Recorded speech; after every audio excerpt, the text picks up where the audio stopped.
ससुराल जाना।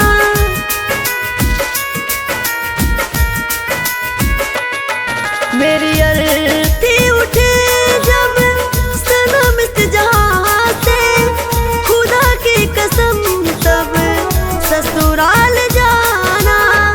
शांत हो जाए ज्वाला चिता की, शांत हो जाए ज्वाला चिता की।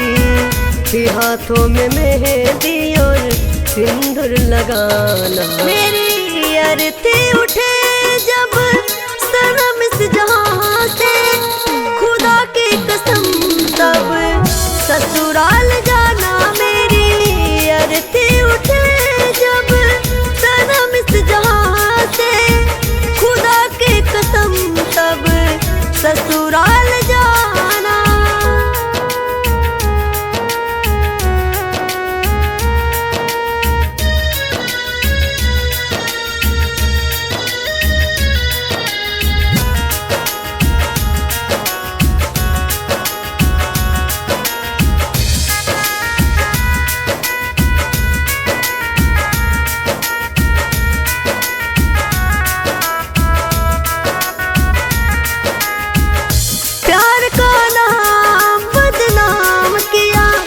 सपन मेरा सब अरमान किया, कसमें वादे सब तेरा धोखा था।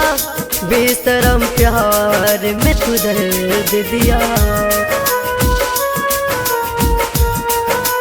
हाँ, प्यार का नाम बदनाम किया, सपन मेरा सब अरमान किया।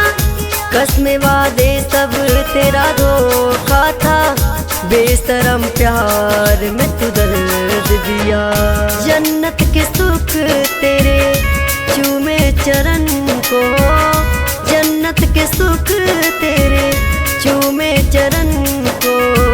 तू फूलों के जैसा सदा मुस्कुराना। मेरी अर्थी उठे जब सनम इस जहां से, खुदा की कसम तब ससुराल जाना। मेरी अर्थी उठे जब सनम इस जहां से, खुदा की कसम तब ससुराल जाना।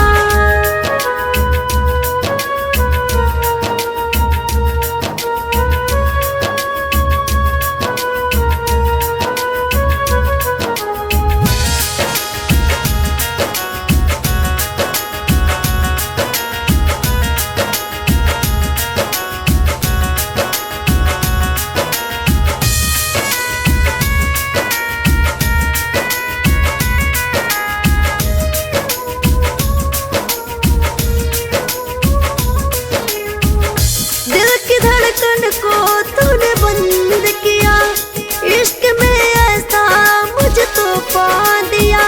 अंतिम इच्छा है मधुसूदन की, कभी कुछ मांगा ना कुछ तूने दिया।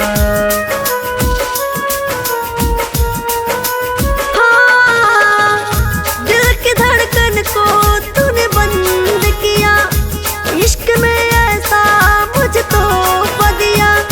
अंतिम इच्छा है मधुसूदन की, कभी कुछ मांगा ना कुछ तूने दिया।